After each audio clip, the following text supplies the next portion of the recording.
Hello everyone, welcome to my mini vlog. ISKCON Kolkata থেকে সকাল 6টায় আমাদের দুটো এসি বাসে করে নিয়ে যাওয়া হয় দীঘা জগন্নাথ মন্দির দর্শনের জন্য। বাসেতেই আমরা ব্রেকফাস্ট করি।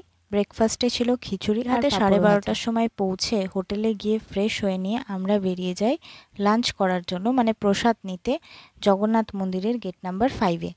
সেখানে ব্রহ্মচারী ভবনে আমরা লাঞ্চটা সেরে নিই। লাঞ্চে ছিল ভাত, ডাল, 3 রকমের সবজি, মশালা পনির, চাটনি, পাঁপড়, রসগোল্লা। যেখানে বসে আমরা খাচ্ছিলাম সেখান থেকে পুরো জগন্নাথ মন্দিরটা দেখা যাচ্ছিল।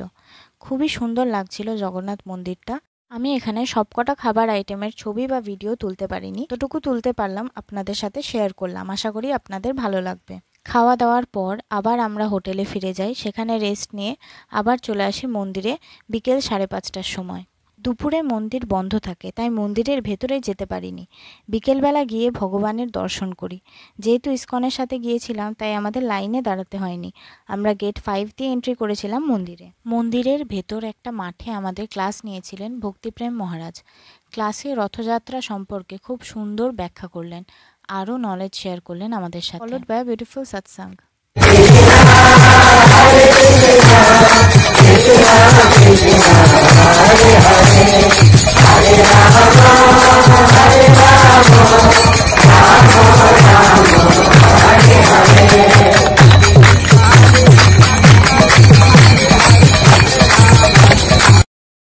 সাড়ে 8টার সময় ব্রহ্মচারী ভবনে আমরা ডিনার সেরে আবার চলে যাই দীঘা সি বিচেতে।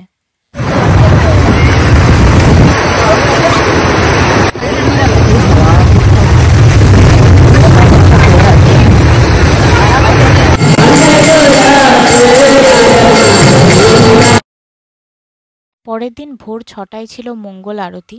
মঙ্গল আরতি দেখি আমরা সবাই। নর্মাল যে মন্দির খোলে সেটা 6:30টার সময় খোলে। 6টার সময় মন্দির বন্ধ থাকে। 6টা থেকে 6:30টার টাইমটা মঙ্গল আরতি হয়। আমরা মঙ্গল আরতি ব্রেকফাস্ট করে আমাদের একটা ক্লাস ছিল, বাট ক্লাসটা যেহেতু ক্যান্সেল হয় তার জন্য আমরা সবাই মিলে চলে যাই সি বিচে। সি বিচেতেও ওয়েদার খারাপ থাকার জন্য বেশি ঘুরতে পারিনি, একটা জায়গায় দাঁড়িয়েছিলাম। তারপরে দেখি দীঘার মধ্যে এত ভিড়, এত লোকজন দেখে আমরা চলে যাই আবার লাঞ্চ করতে। লাঞ্চে ছিল একটা স্পেশাল আইটেম, যেটা দেখে মনে হবে মাছ ভাজা, কিন্তু না, সেটা হচ্ছে শোলা কচুর একটা প্রিপারেশন। এটাকে বলা হয় রাধারানীর মানভঞ্জন। দারুণ খেতে ছিল এটা। সাথে ছিল ডাল, শুক্তো, পনির বাটার মশালা, চাটনি, পাঁপড়, মিষ্টি। লাঞ্চের পর আবার আমরা বাসে করে ফিরে যাই কলকাতা। সে আমাদের টিফিনে দেওয়া হয়েছিল চিজ পাস্তা। 11টার সময় আমরা পৌঁছাই কলকাতাতে। Thank you so much for watching. If you like my vlog, please like, share and subscribe to my channel.